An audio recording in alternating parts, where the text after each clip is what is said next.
There we go. Oh, now I know why this is echoing. This computer really must not have been restarted lately. Now let's just stop our echo. Okay. Now we had a report of echo, so I think that may have solved it.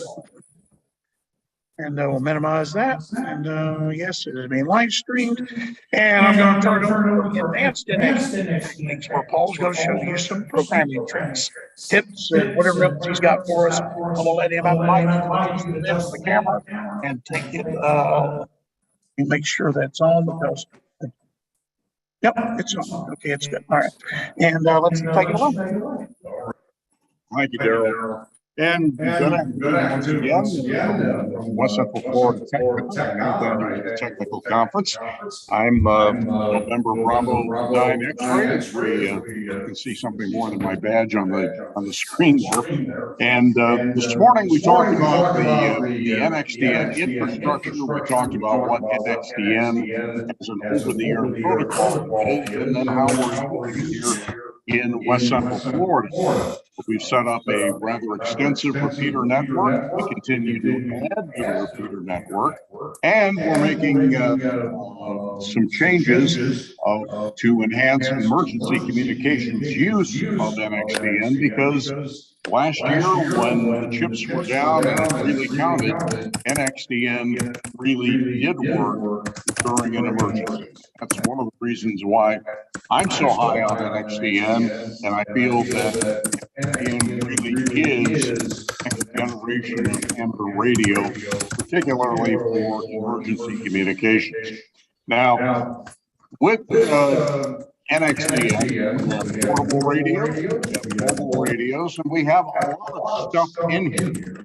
So the question is, okay, I've got the radio, I know it has a push-to-talk button on it, but how do I get all the other stuff into the radio, really get it to do what I want it to do?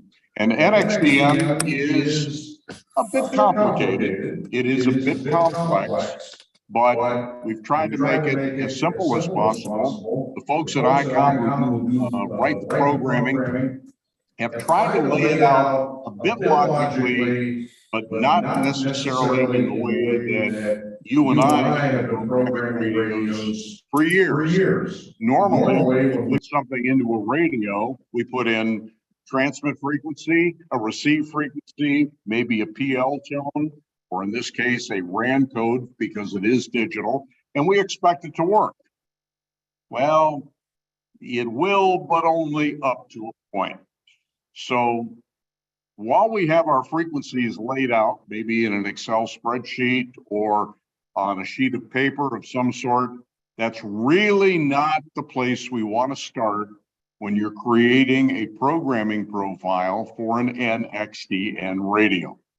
So we're going to talk a little bit about the programming software, where you start, how you get it all in there so that it works and it makes sense for you. So we're going to step over here to our computer, and I'm going to show you and use the programming software for the F2100 series, which also programs ICOM's F1100 series VHF NXDN portables. And the structure and what we're about to go through works not only for the F1100 and 2100 series, but it works for all of ICOM's second generation radios. So what we're going to do here works across the board. And in fact, we're going to show you a couple of shortcuts here that will make life really easy for you, particularly if you're having to program radios. Let's say you've got an F2100, your friend has got an F4400, and maybe somebody that you know nearby has got an F62 radio. These are three different models, three different pieces of programming software, but there are some things in common. And the first thing we're going to show you is not where you program all the frequencies or the zones. We're going to show you the call list. The call list is the most important part of all of this, because this is where you define your talk groups, and your individual IDs. You recall this morning we said that every radio has to have an individual ID. Somebody might say, well, okay, I'm going to apply to radioid.net and they're going to give me an NXDN ID. What happens if I have more than one radio? Well, what can happen if you intend to use two of your radios with the same ID is you're going to get a lot of nothing. You will not be able to talk with those radios to yourself. Each radio has to have a unique identity. So maybe the first place to start is you need more than one ID. So if you've got two radios, you've got a mobile, you've got a portable, and you want to be able to use them together, you're going to need two separate IDs. Okay? Now, where do you put all of this information? It goes into a structure called the call list. And to highlight that, I'm going to collapse our memory channel and show the call list there where our person is kind of bouncing around. That's in the left-hand side of the programming software. And you'll notice under call list that there is a secondary call list, which is now displayed full screen on the rest of our display. In the call list, you define your groups, and a group is a talk group. It's a collection, it's a logical ordering of many different things. It's a container. You give it a name in the left-hand column. In the call type, it's either going to be an IND, which is an individual ID, or a group ID, sometimes known as a TG ID, as in talk group ID. So we've got some of these talk groups listed here on our call list. And Florida, as an example, is our sort of master talk group ID for the state of Florida. It is a group and it has a number of 1,200. We've got some other groups in there, individual talk group IDs for Sarasota, Manatee, Charlotte County. We've got another one in there called WCF-SEC. That is a talk group ID for the West Central Florida section, which is 1201. And ultimately, as the NXDN network grows around the state of Florida, we have provisions to add in talk group IDs for the North Florida section and for the South Florida section. We can also slice and dice the state of Florida up in even more granularity so that if we want to bring other logical groups of people together with their own ID, we can do that. For example, here in the central part of the state, even though it's not all West Central Florida, we might decide that there is really a need for a talk group that brings the Tampa Bay area together with the Orlando area, together with, let's say, the Melbourne area and the Daytona Beach area. Well, what do those four areas in general have in common? Anybody? Huh? Well, what do they have in common? I-4. And let's say we wanted to create another talk group that, let's say, includes the Tampa Bay area, the Bradenton area, Sarasota area, maybe even even Charlotte County, and maybe even all the way down to Fort Myers and Naples. Well, we could create a talk group called 1275, with I-75 being the common denominator. You could do the same thing along the I-10 corridor, the I-95 corridor, maybe even the US 27 corridor. Again, you're limited by your creativity and the number of IDs that you want to put into the call list. Now, the call list, unlike the earlier first generation radios where you had one table for individual IDs and a second table for talk group IDs, the call list now brings all of that information together into one container. We mentioned earlier this morning that we've created 4 tactical talk groups called WCF1 through WCF4, so that for the next Hurricane Ian, God forbid that ever happen again, but whatever the next emergency is, that if we need to address smaller areas and put them into a dynamic tactical talk group, that we already have that created not only in the radio, but also in our NX Core infrastructure. So notice that lower in the screen, we have our 4 WCF 1 through 4 talk groups defined. Their talk group IDs 1230, 1231, 1232, 1233. If we need to add more at some point, we can simply add them to the call list. If we want to add tactical talk groups, as an example, for North Florida and South Florida, we can also add those as they are defined and needed. Again, this is a dynamic tool, but it also serves as the foundation for what we're going to program into this radio. Now, here's the really best part of working with the call list. We're all human. We are all prone to making typographical errors.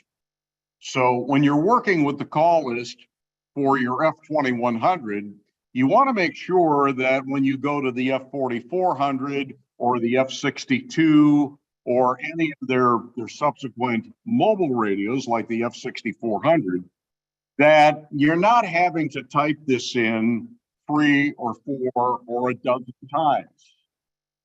Wouldn't it be great if we could put all of this base foundation information into one call list and share it amongst the other programming tools that are out there?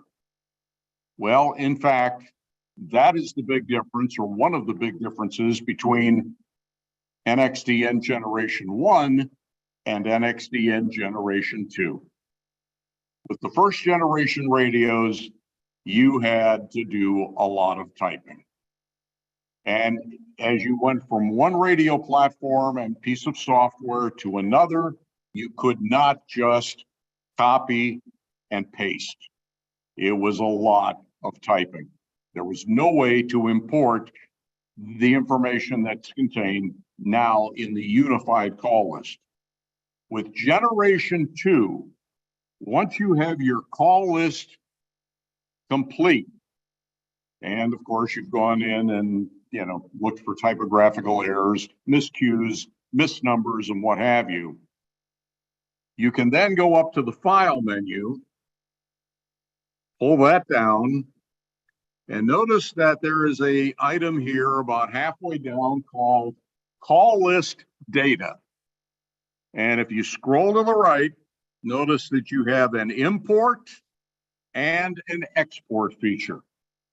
So once you have created the master call list in any one of these programming software tools, for the 2100, the 4400, the 62, their mobile counterparts, you can then share that master call list data without having to make any additional typographical errors by exporting the original, the master, and then going to your next piece of programming software and importing the call list.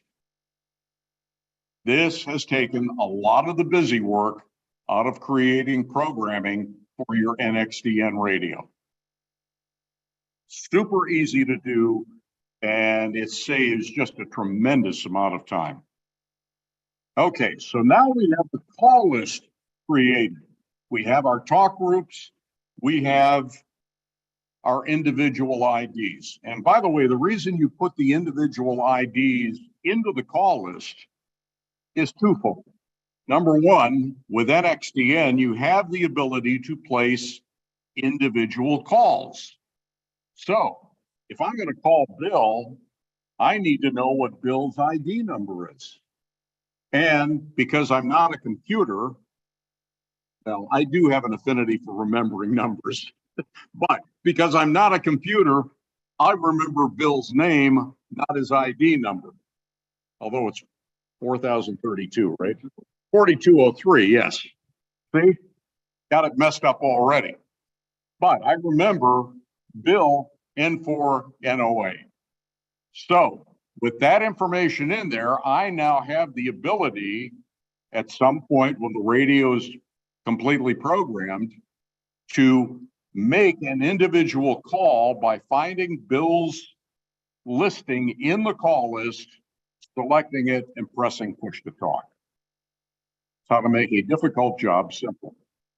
All right, so we've got the ability to export, and then once we go to our other radios, we can simply import the call list, not have to retype it.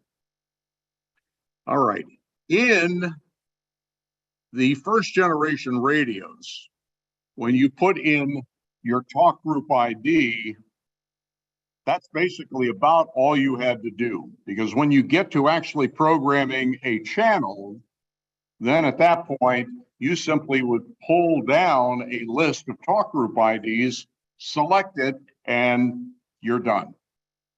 And that particular memory channel would be programmed to use that talk group ID by default. With the new second generation radios, there's another step, and it's called creating a digital profile.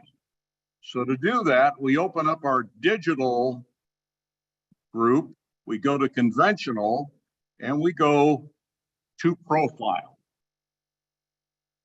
Now, all this is a collection of individual IDs and talk group IDs. Along the left-hand side of the list here, notice we have list numbers 1, 2, 3, 4. Remember that because that's the actual profile ID number. But if we wanted to create a digital profile, and I'm going to pull this down for WCF1, the talk group.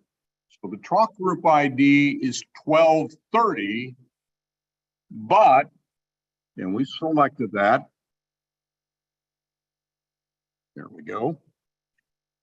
The profile for WCF1, when we actually go to create our memory channels, will be profile 2. Okay, we can always go back and reference that. It's a lot to remember, and particularly as you make more profiles. But that is a necessary step before we actually start putting receive frequencies and transmit frequencies and RAN codes and all the rest of that stuff into the memory channel section of the radio. So call list is your first step. Digital profiles is your second step. Yes. You have an individual who has several different radios. Could you make a call group with, with all of his individual radio ID and so if you needed to get a hold of them, then you didn't know which radio he had with them. You know, just as I say, make a call group for that individual. Well, unfortunately, no. Individual is what it, you know, as it is meant to be, one at a time. However, what you could do is if he's got 10 radios, you don't know which one it is, but you want to get a hold of him.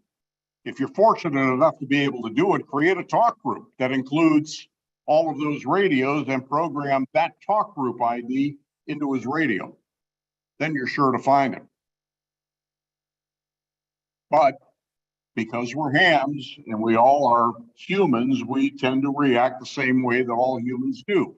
We tend to migrate to a repeater or a repeater system. So chances are, if you're looking for me, you're going to find me on NI4CE. And not just because of a lot of other things, but that's where I hang out. Bill, you might find Bill on the Brandon repeater. or NI4CE. Darrell, you'll find him over there in, what was the name of that community you live in there in Polk County? The emergency department. So I go to church in Wachula. In Wachula, okay. Gesundheit. Anyhow, you'll find Darrell in Wachula, and Terry, you'll find Terry in Polk County.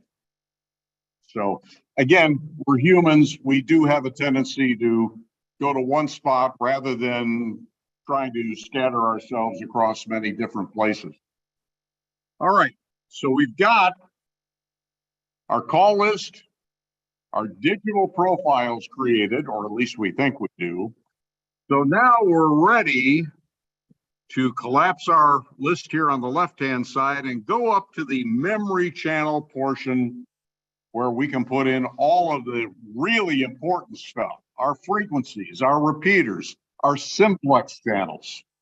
Now, before we do anything else, we want to visit the zone operation section.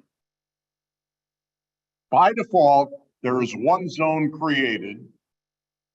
It has assigned to it a default number of memory channels, 16. You can expand it or you can collapse it, depends upon what you're going to put into that zone. As far as the zones 2 through 8, they're basically just there. They're a fill in the blank, and they have 0 channels by default assigned to them. Somebody's gone in there, they've typed names, they are telling it it's a conventional type of zone or whatever. They've defined a unit ID maybe. They're telling it that they want a certain RX group setting on or off, and we'll talk about that in a second. They're defining the type of squelch they want to use in that zone. Do we want no squelch? Do we want RAN squelch, which means the radio simply filters for the correct RAN code, and RAN, which is short for random access number, acts in much the same way that a PL tone or a CTCSS tone acts with an analog radio. It is simply a filtering device. However, unlike PL and CTCSS, it is not a continuous subaudible tone. It is simply a digital value that is contained in the header packet for what it is that you're transmitting it, being it a voice stream or a message stream. And here's the rub with a RAN code. If you happen to miss that header packet and all of a sudden your radio bops in on that memory channel halfway through in the stream, and the radio doesn't open, it's because it missed the header packet. It does not know that you're transmitting a RAN of 1 and a talk group of 1200. And so it just sits there and goes, I don't know you. And until the next header packet comes along that it does capture, and if that channel is programmed for RAN 1 and talk group 1200, well, then it opens your squelch. This, by the way, is why you do not want to program a digital zone with the scan option, because scan is an analog tool. And with digital, it is very hit and miss. And I will tell you, more often than not, you're going to miss. You will upcut or come in the middle of a conversation rather than at the beginning of a conversation. All right, so we're going to define our zones here. We've got the first zone defined as Florida. The next one is WCF 1, 2, 3, 4. We've got a WCF section, and we've got a local zone, and then an analog zone. All right, zone types. Let's take a look at that. There's a couple of different zone types with NXDN. There is conventional, which is what the NI4CE system uses, there is something called multi-site conventional. This is where you have a fairly complex repeater system that may use the same input frequency at 4 or 5 or 10 different sites, but a different output frequency for each one of the repeaters in that particular zone. We have a couple of public safety agencies here in Florida that use NXDN. Their systems are set up that way. One of them has 6 sites, but you use the same input frequency to get into each one of the repeaters, but because it is not a simulcast system, each repeater transmits on a different frequency. And with a multi-site conventional, there are some other things that you can do with it, which leads us then to the third option here in the zone type, which is voting. Okay, if you've got, let's say, 4 repeaters and they all use the same input frequency, but they have different output frequencies, and you want the one that is closest to you because you never want to have to change channel anymore, then you would use voting. And about every 6 seconds, repeater would come out and ask, or it would send out a burst, just a piece of RF with an RF tell or with a RAN code. If you are in a voting zone, your radio will be programmed to pick up the strongest of the signals that are then transmitted by those 4 repeaters. So one repeater may be received with a signal of -65, another one -74, another one -80, and the one that's way out there in the weeds is -115. Well, the radio has the programming and the intelligence in a voted system to say, of the 4 options here, which one is the strongest? -65. And if your radio is not tuned at that point to that particular channel, it will automatically change channels to reprogram your radio to pick up that particular repeater. Guess what? Our cell phones work the same way. That's how we can differentiate between being on this cell site versus this cell site versus this cell site. It's all based on received signal strength. Okay, so those are the 3 options that you have. Everything that we're going to talk about and do is conventional. Although at some point, I suppose we could turn on the voting feature with the NI4CE system, and that way you'd never have to touch the channel change knob on your radio ever again. It would just automatically tune your radio to the strongest, closest repeater. All right. Now, we mentioned this particular option here a moment ago called RX Group. We said using the scan function for digital channels is not a good idea. And it really isn't, because you will lose more information than you care to even think about. But there is a way to make some sense out of all of this. It's called RX Group, or Receive Group. And one of the things that the 2nd generation radios will allow you to do is to capture, or to scan, if you will. Come on, come back. There we go. Up to 8 different talk groups on a particular repeater. Now for Florida, because that's more or less our master talk group, we probably don't need to put anything more in here or even turn it on. But if we do turn it on, we put in the value for talk group 1200. So how do we do that? We go over here to the on off, we turn to on, Then we come down here and we look for the Florida Talk Group. Ah, there it is right there.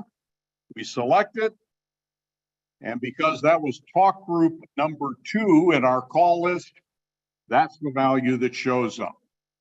If we want to save that, we simply click OK.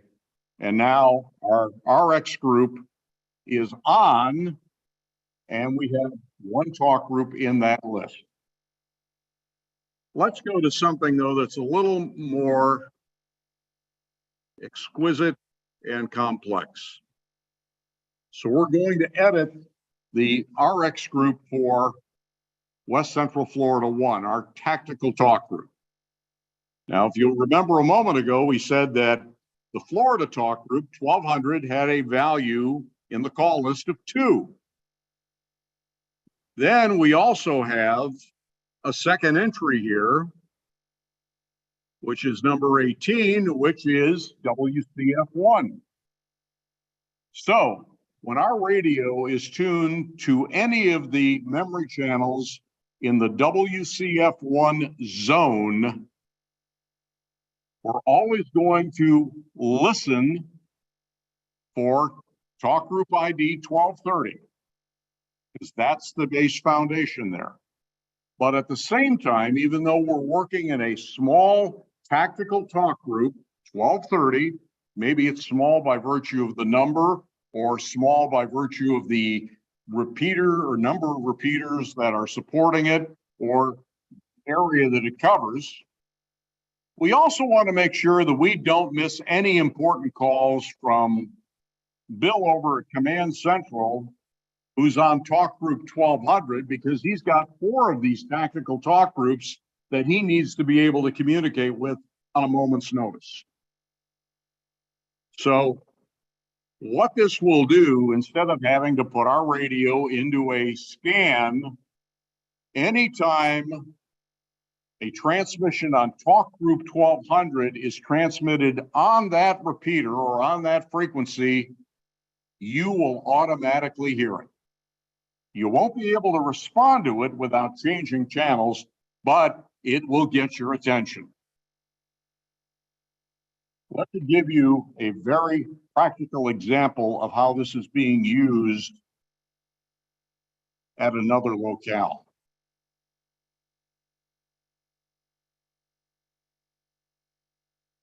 I help manage an entity that has 20 different repeaters. Safety is important. In fact, it's the top of the list.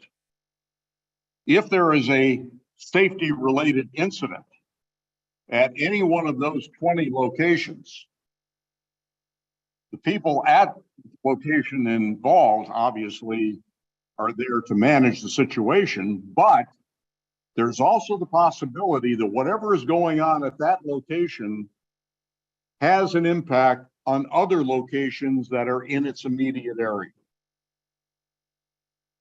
So let's say somebody walked in the door with a gun. Probably have nothing good in mind. So immediately you're going to put that facility on lockdown. But the other thing that you want to do, if you've got 3 other facilities that are nearby, you want to let them know immediately that you're in a lockdown status. You have an incident. In the case of how this particular entity's repeater system is set up, an officer, a security officer, or another person in high management can simply turn their radio from channel 1, which is their local talk group, to another channel that has a talk group on a network, because remember, we've got 20, they're all networked together. They turn to that channel, press push to talk, and they can immediately notify those other 3 or 4 or 5 entities that they have an incident. This may affect you. And it works. That's where RX group comes into mind and comes into play. And it is very, very effective. So this is how you program RX group. And you do this before you ever start programming your memory channels. You don't have to, but since you're already here in the zone operation, why not? Okay. Now, over here on the far right-hand side, we have something that's called capacity and use. The F2100 has up to 128 memory channels that can be programmed. And you can slice and dice them based on whatever your needs per zone. Maybe some zones has 16 channels, maybe a zone only has 2 channels or 1 channel. Again, that's up to you as the programmer. In this case, we're going to need 11 channels. And because some of what we're doing here with this particular programming profile is defined by what we do in zone 1, figuring out how many channels we need in 2, 3, 4, 5, and 6 becomes second nature. So we have a capacity of 11 and we have 11 used. And if we had 16 in our zone, that would mean we have some additional room. You can always change this, by the way. You can always expand it or you can always contract it. All right, so we're done here. We're going to go to our first zone, which is Florida. And oh, by the way, one other key point. When you first open all of this up, only zone 1 has any channels in terms of the capacity defined. And so even though you may have put in a lot of information defining your zones, unless you go over and actually put a real number, something greater than 0 into that capacity, you won't see your actual zone displayed there in the left-hand list, and you won't be able to go in and do anything with it because you can't see it. So if nothing else, when you're working and you're starting out, make sure that you have at least 1 channel for each zone that you've created. Otherwise, you're going to have to go back to the zone operation table and do it as an afterthought. All right, so we have now our Florida list. It would be real easy to think that you start in the left-hand column and you go all the way across to the right. And it doesn't work that way. The way the programming is set up, you put in your receive frequency first. You type that in. It's all free form, no pull down menu for the receive frequency or the transmit frequency. Something to keep in mind is a rule of thumb. We have band plans, and there's a reason why we have band plans, not just for amateur radio, but for many other types of radio as well. In UHF, your receive frequency will always be lower, at least in the state of Florida. If you go to New Jersey, maybe not so much. But in Florida, your receive frequency is always going to be the lower of the 2 numbers. Your transmit frequency will be the higher of the 2 numbers, and the band plan for UHF is 5 megahertz. So if your receive frequency is 442.0625, as it is for the Charlotte repeater, your transmit frequency will be 447.0625. Okay. With the second generation MXDN radios, the default channel type will be digital. If it isn't, you will have to change it manually. That is very simple. And if I can find my cursor here, with the ICOM radios, you have 4 options. You have analog, you have mixed analog, mixed digital, and digital. What's the difference? Well, the analog and the digital are kind of self-explanatory. and they're absolute. If you program that memory channel for analog, that's all you're going to transmit and that's all you're going to receive. If you program that memory channel for digital only, that's all you're going to transmit, that's all you're going to receive. But these radios have the capability in a mixed environment to receive both analog and digital signaling. And if you're programmed in mixed analog, that means I can receive everything, but if I'm going to originate the call, it will be in analog mode. If I've chosen mixed digital, again, it means I receive everything. I'm greedy. I want to have it all.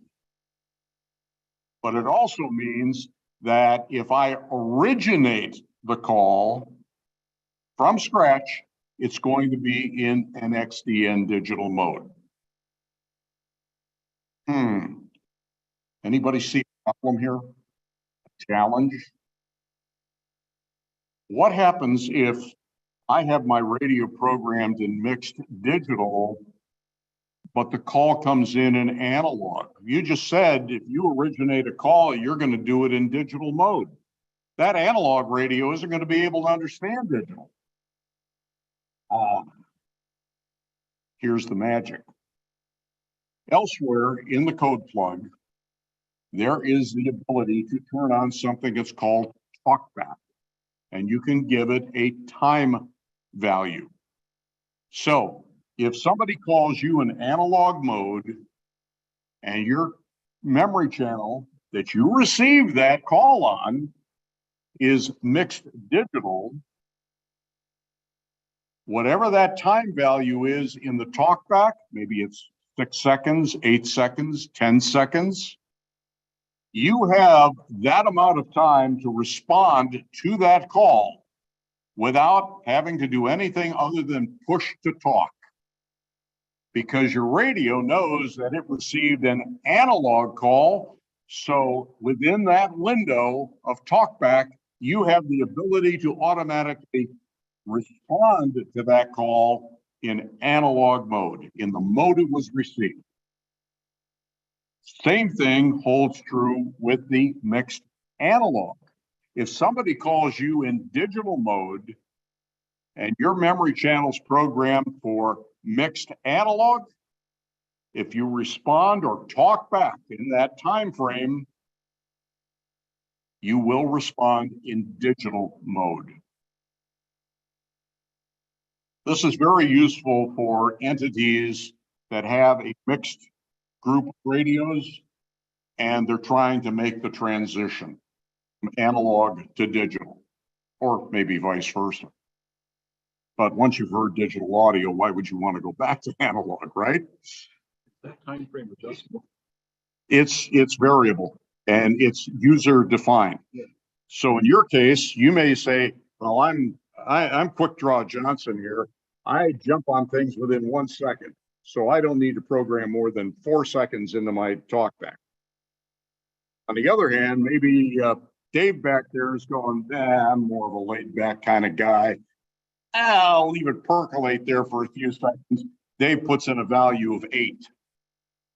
It's all user definable. And I'll show you where you can do that in just a moment. All right, so we have defined a channel here. It is digital. And oh, by the way, when you're doing repeaters, remember that you always put the repeater output frequency in the receive column. And the repeater input frequency is your transmit. And if any of you ever decide that you're going to program a repeater, try and keep it all straight in the head, because there it's just the opposite. Okay. All right. So now, because we're in digital, we don't have to worry about C tones or CTCSS tones for receive or transmit. But when we look at the RAN column, we definitely want to have a number in there. Well, here in Florida, in amateur radio, we sort of early on said, let's just use the default of 1. There's no magic to it. We could have said, let's use 21. But amateur repeaters, for the most part, and at least as far as the NI4CE system is concerned, are programmed to use RAN 1. Don't need to get any more complicated. Let's talk about your transmit RF power. You've got 3 options: low 1, low 2, and high. By default, the program says I'm always going to program in high. So if you want anything less than the full output possible with the radio, in this case 5 watts, you've got to take the initiative. High equals 5 watts. L2, which is intermediate, is 2 watts, which leaves L1 for 1 watt. Yes. Remember, L1 is always going to be 1, L2 is always going to be 2, and high is whenever I get up. Now, if you're programming a mobile, ICOM's mobiles are standardized at 5, 25, and 45 for UHF. VHF is 5, 25, and 50. Okay, so if you didn't want to run any more than 25 watts with a mobile, you would select L2. Now, here's the gotcha. One of the buttons out front here can be programmed to allow you to manually change your power on the fly. Maybe you've got a program for L2, but hey, you're right on top of the repeater, or it's a simplex channel and you don't need the full L2 power to talk to your buddy that's 200 feet away. So you want to drop it to L1. Yeah, you can do that all day. If your base was set up as L2, you can always go down. But what if I want to go up because my buddy is now a mile away and I'm not sure if even 2 watts will get me there? Well, then we've got a problem, because with the manual high-low power adjustment that you can make by pressing a button, you can't go up. Yeah, if you set your memory channel to L2, which is 2 watts, you can only go down. You cannot increase to 5 watts. So with a portable in particular, if you want the flexibility to go up or down, always set your power to high, which will allow you to go to L2 to L1 and then even back to high. With mobiles, it's a little trickier because frankly, if you can't hit it with 25 watts, you're probably not going to hit it with 45. And you're going to produce a lot of heat with 45. But that is what it is, and that's a whole nother argument. All right. Is there anything else that we need to worry about? Well, the digital profile. Because unless we tell it what digital profile to use, it's going to go, I can't complete this process. So we have to put a number in here. Well, if you recall, when we created our digital profiles, and you notice there's a list of digital profiles right there. So we don't have to memorize everything or scroll it down in a spreadsheet or whatever. We can just look in real time. Well, this says 1, but what is 1? So I come down here and I click. Well, 1 is Florida. Yay, I've got the right one. So we'll close that. And the digital profile column, again, is a list of all of the digital profiles you've created. If you don't remember which one is which, again, you can go to that intermediate window right below your main programming window and discover it. The other thing that I'm going to point out to you, if only because you don't want to get yourself in trouble, for ham operators, we have a list of rules, guardrails called Part 97. And one of those guardrails inside is 97113, which says encryption is absolutely prohibited by the Federal Communications Commission. Okay, digital encryption is prohibited. It means that we can't hide things necessarily, security by obscurity, but we can't do it electronically. Huh? Well, these radios are capable, no additional charge, by the way, of 15-bit digital encryption. And if perhaps you should accidentally happen to encrypt your transmission and the radio that you're trying to talk with isn't encrypted, they will hear absolutely zilch, zip, zero, nada. You have to have radios encrypted in order to hear anything. Do not turn encryption on, off, to on. By default off, leave it off. Now, if you were programming a radio, and again, remember these are Part 90 radios, so maybe you just happen to be the member of a CERT team or an areas group that's connected with a homeowners association, and they have an NXDN repeater, and you want to have different NXDN frequencies in one of your zones, and oh, by the way, they can use encryption. Well, that's where you would turn it on. Then will also require an encryption key, which you get to create. That's further down inside the program. All right, so we've created just about, and I got to find my mouse cursor here because it's not cooperating with. We've done just about everything so far for this memory channel, except give it a name. And if we don't give it a name, what will happen is it will show up on the display as channel 1. If it's in that first position, that's just the default. But we want to give it something that has some meaning. So in this case, because it is in the Florida zone and it's the Charlotte repeater, and we got to do everything we're going to do in 8 characters because that's the limitation of our display. Either that or every time we go to it, it will start scrolling to FL-CHAR. And when you see that on your radio, that means that you have tuned to the memory channel for the NI4CE Charlotte County repeater. The reason we put the FL in there instead of extending the word Charlotte to make it a little plainer is because we've got 8 different zones, and you'll see here in just a moment why that FL is really important. We have a whole bunch of other channels that we've defined in this zone. In fact, all of the NXDN repeaters that are part of the NI4CE system.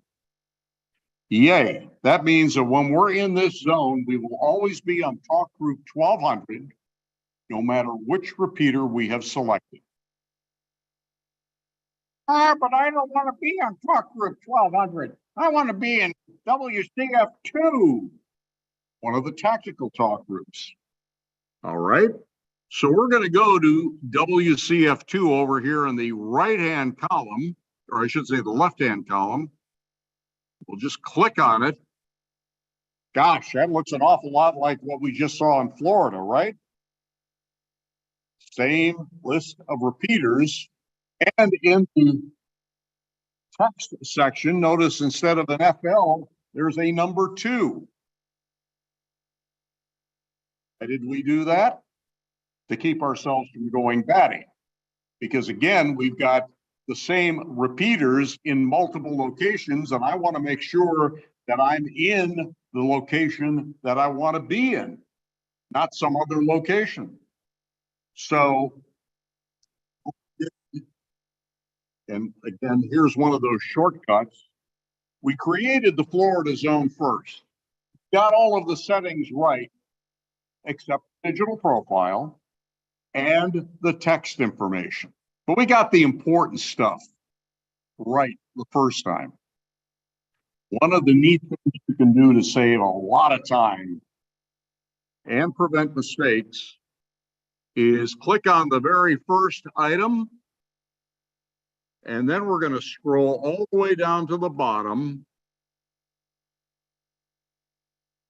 and we're going to press our shift key, press the left mouse button, everything is highlighted, and then we can press the right mouse button and then copy.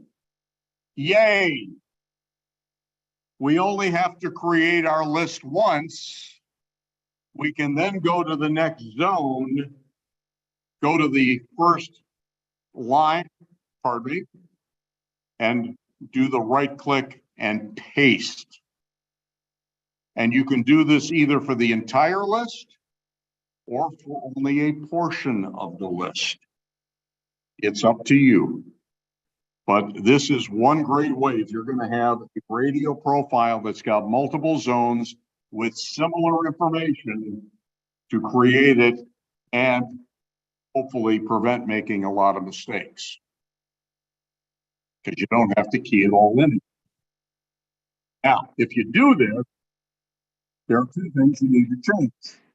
Because remember, if you copied the Florida zone and you're going to create a WCF2 zone, you're going to have to change the text information accordingly.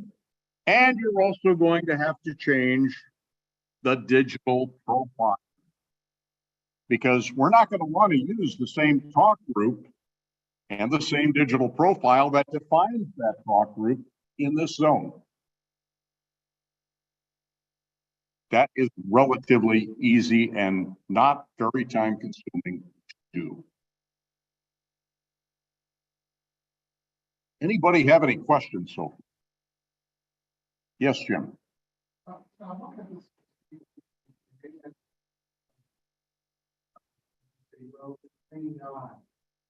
Have a direct one. I know she'll have transmit frequency that have character in it. Your direct one right there. 3-9. That's an example. Oh, you mean the direct one, the direct two direct? Okay, let me talk about what that is. Okay. Well, notice that there is a frequency in the receive zone, and then in the transmit zone, there's the arrow that points back to it. That is a simplex frequency. So in other words, you're going to send and receive on whatever the frequency is defined in the receive zone. Okay, and because there is no need to retype it a second time, ICOM just automatically, once you put a frequency in the receive zone, by default, it will say this is a simplex row. Okay? And we have defined 3 simplex frequencies, as you see there, that are used in all of the zones. And they're defined so that if somebody says, hey, go to direct one, you don't have to go searching all over your radio to find it. It's already in the zone that you're in. And we'll work accordingly. Okay. Any other questions? Yeah, the same thing. What's the options there? Okay. For the well, RAN, again, you could have a split RAN, just like you could have a split PL tone. Great example of this, Florida Forest Service has a number of repeaters around the state, but because of different groups that go in, They may have the same output tone, but they have different input tones.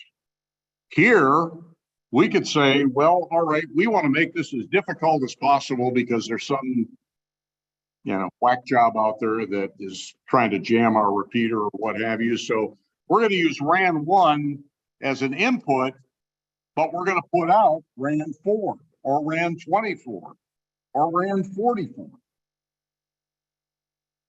You can use a split RAN just like you can use split PL. If you're going to use the same RAN code in and out, you just type it in the receive. And the programming automatically assumes, by virtue of that left pointing arrow, that that's also going to be the transmitter. Yes? Is there a way to not encode and be able to hear everything? Yes. Instead of, and let's go back, I'll show you where that is. Up here in zone operation, notice we have a squelch type, and we selected selective because selective does two filtering. It filters for the RAN code first, and then it filters for a talk group or an individual ID. Now, if you were just going to filter for the RAN code, we don't care what the talk group ID is or whatever. All we want to hear is RAN, which means we wouldn't want to hear everything. Then you would filter by RAN code only. And if you don't care about RAN codes, talk group IDs, or any of that messy stuff, then just leave your squelch off. It's essentially core squelch. In other words, if the repeater transmits, I want to hear it. But that's done in the zone. That used to be done by channel in the first generation radios. And I don't know, somebody figured that's too much work or something. So it's done by zone now. That's selective. Want to show you a couple of other things that are really, really important. Here under digital conventional, we have own ID. That means your ID, my ID. This is how I want my radio to be identified. And notice that we have a number of 4644. That just happens to be one of the IDs that is used here in West Central Florida by a particular operator. This is where you define the identity of your radio. There is one other location where you define your radio on the air. And it's down here under digital and option. And you'll notice there's a section here, the second section, called over the air alias. You can turn this on or off. You don't have to use it. But if you always want your call sign transmitted every time you press push to talk, there's where you put your call sign. And that way, every time you press push to talk, your call sign will be legally transmitted and be recognized by the FCC as a legal call sign transmission. So remember that, and you will have to turn that on because it's by default off. Type in your text information and you're good to go. There's one other place where you may want to put your call sign or your name. Down here near the bottom of our list, there's something called user interface. There. And under user interface, there's a first category called key assignment. And under key assignment, there are two options. The first one, key, which we'll come back to in a second, but there's another one called display. So when you first turn your radio on, you may want to have your call sign or your name visible on the display so that you know who you are and that you got the right radio. There's where you would put it in. It is an 8-character display for the 2100s. For the 4400s, it's a 14-character display. You have a little more latitude to get creative. And the same thing with OTAA. If you want to center it and your call sign is 6 characters, here's how you get it done. Space, call sign, F. Because you're putting 6 characters into an 8-character space. So if the first character is a space character, your call sign will be centered in your display. Not absolutely necessary, but if you're a neat freak like I am, hey, let's keep it nice, neat, and orderly. Okay. One other thing I'm going to point out here. In this particular item, the very last item says, oh gosh, what is scroll? Is that like a timeout or something? No, it's not really. But for this, probably not a big deal. But for maybe a couple of other functions, that is a big deal. And again, with the 2100 and now also with the new 6130, they have an 8-character display. So if you've got something to say digitally that is longer than 8 characters, that means that the 9th, the 10th, the 11th, the 12th character will scroll out every 1 second. Now, let's just hypothetically say that you're sending a message and you want to program a message into your radio in the message list that says severe weather alert. And you don't want it scrolling across your screen. Well, again, you've got a box of 8 characters. So you got 8, you got another 8, you've got another 8. Okay, the word severe is a 6-character word. So you go space, severe, space. Weather, how many characters? 7. So what you may do is you may go space, severe, space, space, weather, and then alert is 5 characters. And then you go space, space, alert. How that will display is every 1 second, instead of things scrolling across the screen, driving you absolutely crazy, it'll go severe weather alert with each word appearing at a 1 second interval. There's a little programming tip. And by the way, when we release NXDM message for ICOM, which is our text messaging program where you can actually text message using keyboard in your radio, computer keyboard, we've built a filter in for that 8-character display that will automatically adjust your message to display that way. It's pretty cool.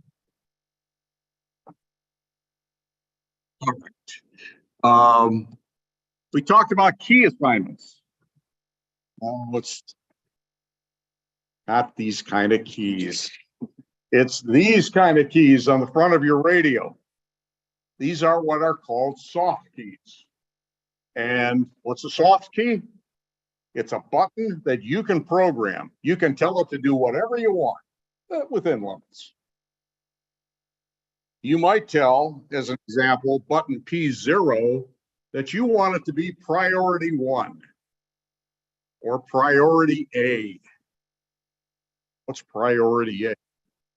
Well, when you were programming your memory channels, the very first column said ATR on it.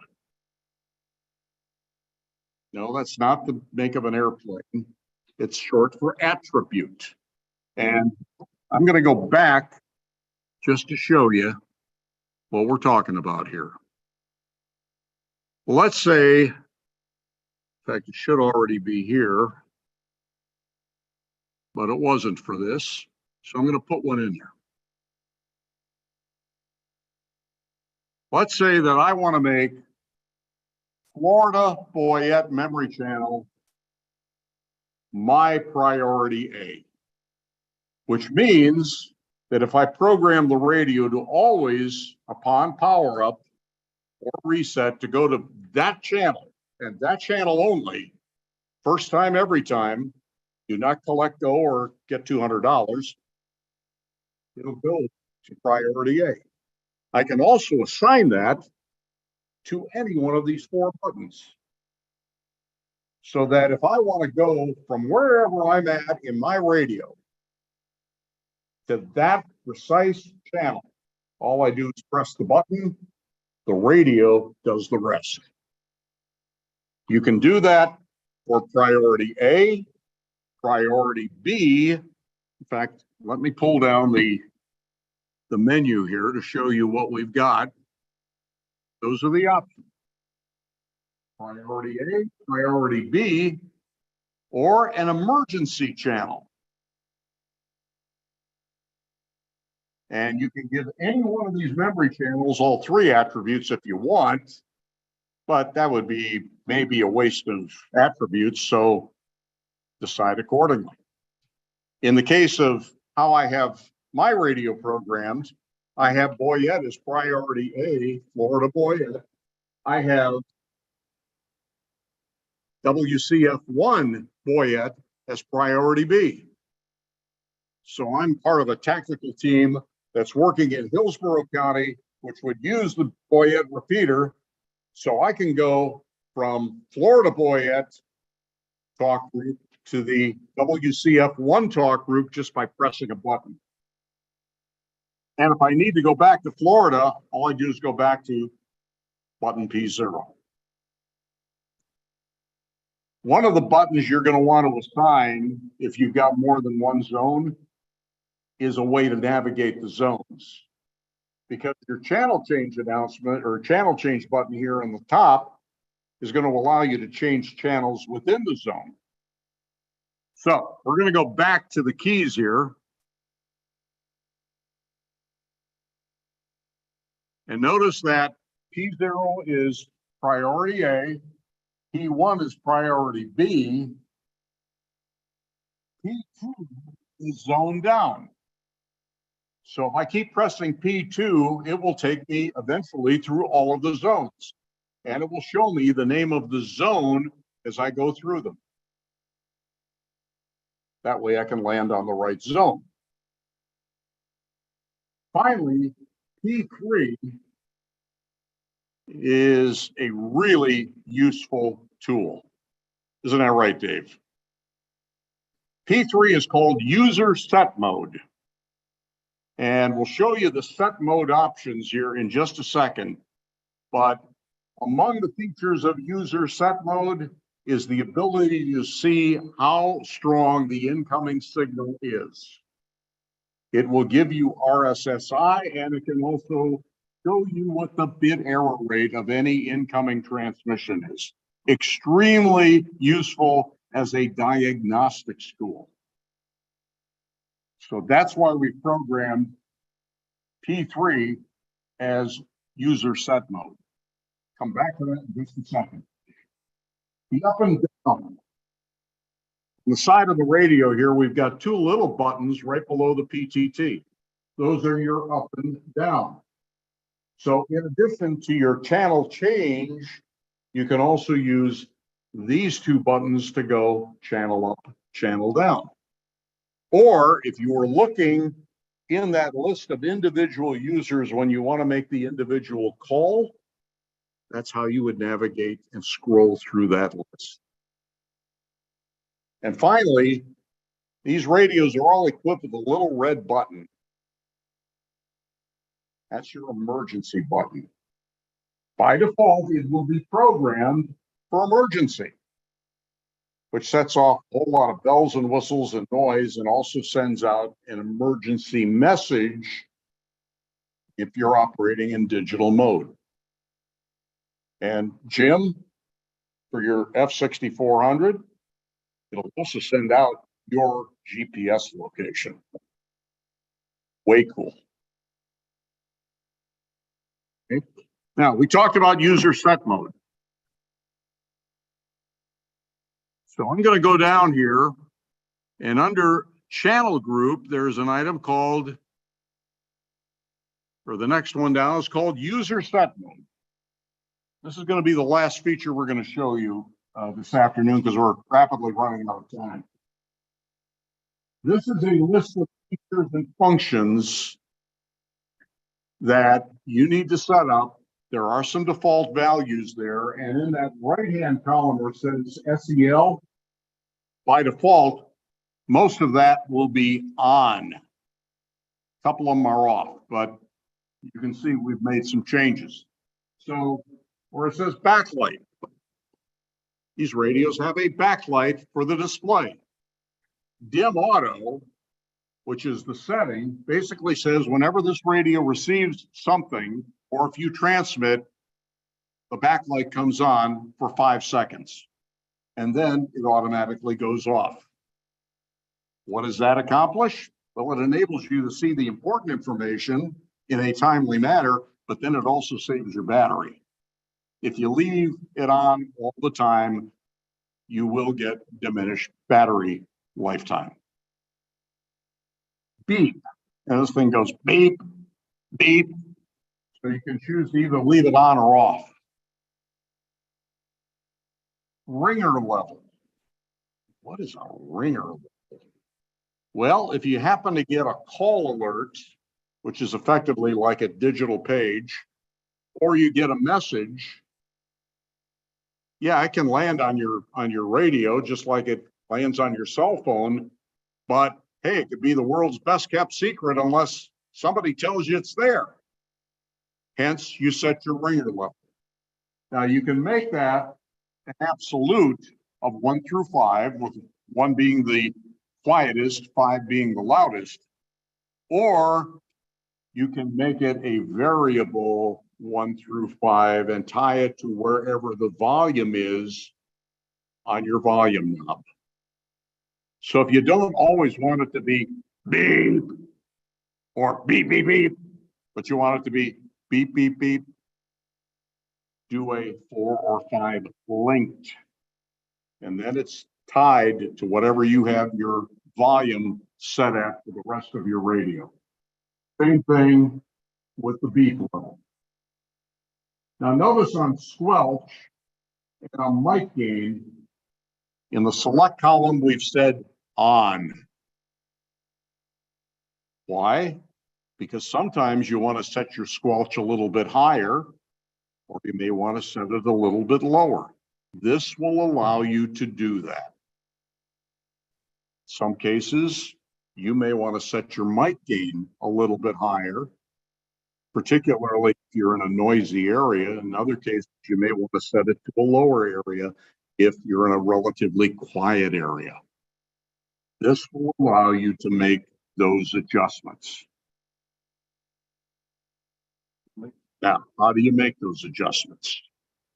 Remember our P3 user set mode? Well, you press and hold that P3 button for about a second, and up will pop the first option. In this case, it's backlight. All right, so you don't need to make an adjustment to your backlight. So you just press the button again quickly to the next option, which in this case will be squelch level. If you want to increase your squelch, then come up here to your channel knob or to your side buttons. Your squelch options are 0 to 9, with 0 being no squelch and 9 being the highest squelch level threshold that you can have. Again, same thing with the mic gain. Okay. A couple of other quick things. Notice that on battery voltage, the left-hand column says on, but the right-hand column says off. Here's why. When you turn your radio on, you want to know how much battery life you've got. So one of the things that will display is your battery voltage. Most fully charged batteries will be in the range of 8.2 to 8.5 volts. And with that full battery, you're going to get 5 watts. After some period of time, either just sitting here minding its own business, listening for the next piece of traffic, or you're transmitting, that battery voltage is going to go down. When it gets down into the high 6s, time to start thinking about maybe I want to find a battery charger, or I want to maybe change out my battery for a backup battery. When it gets down to around 6.4, it's called, I need to find a battery charger. Because at that point, the radio is about to go dead. As the battery voltage goes down, your output power also proportionally goes down. Keep in mind, normal operation, as I'm sure you've all heard at one time or another, battery life cycles are figured based on 90% listening, 10% transmitting. If you talk a lot and transmit a lot, your battery is going to deplete a lot faster. So it's that 90-10 rule that battery life is kind of figured on. Finally, the very last item, system info. System info needs to be on if you want to be able to measure RSSI and BER. In other words, signal strength and bit error rate. By default, it's off. You need to turn that on. No matter what radio you've got, 2100, 1100, 4400, the new F6130D, all has this laid out, the same features, same manner. So what you've seen here on the F2100 works in all those radios as well. And by opening some of this up, we're giving you, the end user, the latitude to make some fine tuning adjustments. While you can't directly program frequencies into the radio, I think you'd have to have a computer anyhow to do it because there's just too many options. But this will allow you to do some simple stuff that can make a huge difference in the quality of your transmission. If your mic gain is set too low, people are going to keep turning the radios up, and then the next transmission, they're going to have to turn them back down. Matter of coming up with the right value. And some people tell me that mine should actually be 0.1 instead of 1 as a maximum value just because of my ability to project. So I hope you have found this interesting. I apologize to whoever was supposed to be following me because I ran way over time, but these are the kinds of things that you're going to need to know if you want to program one of these radios and get the most out of it. And with all of the stuff that we have put into what you've seen here, this is part of a standardized programming profile that we will now begin distributing to Aries folks, Skywarn folks, anybody who wants it with an NXDN radio, so that when the next emergency hits and our section emergency coordinator says Hillsborough County needs to go to WCF2, you're going to know what it is and how to get there. So thank you all. Yes. This is the F2100DS. And as NXDN portables go, at least as far as ICOM's line of radios, this is considered the entry-level radio, whereas the F4400 is considered the top of the line. But I got to tell you, this is a rugged radio. It has a titanium frame on it. This thing does look a little beat up. It's about Don't leave. 2.5 years old. Lock this. Oh, Screen timed out. Lock. oh, sorry about that. But this is a sturdy radio. It is used widely. And at the, can I do a commercial here? Yeah, sure. All right. You can lock it either your commercial. One of the things that I do not publicize on the air because it would be a violation of 97.113, but I am also an ICOM dealer. That's what I do for a living until I retire. This radio, all day, every day, 24/7, 365, is $289. If you're interested, let me know. Yes, Bill. This is probably a two-part question. Do you have to assign a RAN code, or is there such a thing as a wildcard RAN? You need to define a RAN code, and there are 64 of them. Yeah. However, do not use RAN 0. RAN 0 is a wild card, and RAN 0 can get you into an awful lot of trouble. There's one other thing related to wildcards. We have not built in talk group 65535 into this code plug. That is the all call talk group. In other words, no matter what your talk group is defined in your memory channel, 65535 will override it. And if you had people on the same repeater who used 43 different talk groups, 65535 allows you to talk to all of them at the same time. Yes, it can be useful, but it can also end up getting you in a lot of trouble. Again, thank you all very much for your participation, your attention. I really appreciate it. And if you want to know more about NXDN, we do have an NI4CE NXDN email list where we put out a lot of useful information.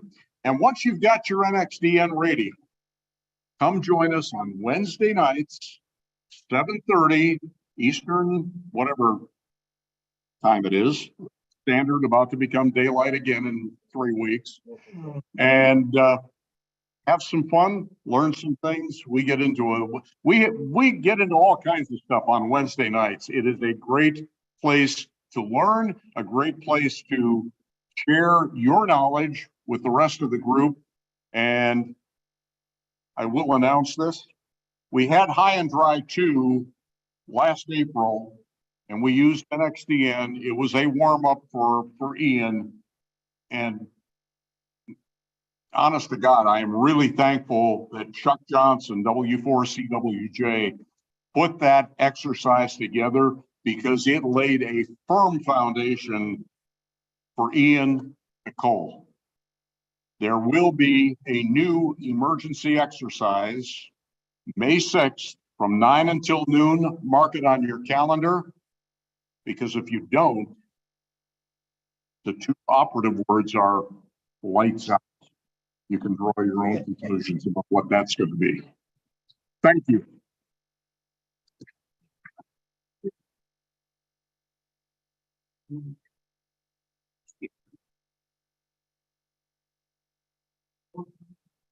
We'll do that in just a moment. As soon as I can unlock the computer and then get back into, okay, there we go. There we go. Now we're back. You know, I'm wondering if taking the piece off of this may have. It did it to another computer over there. Okay. Sorry, Darrell. Yes, unfortunately, did not dump the screen. And by the way, I need to ask you about something. So when we wrap up here in just a moment. All right.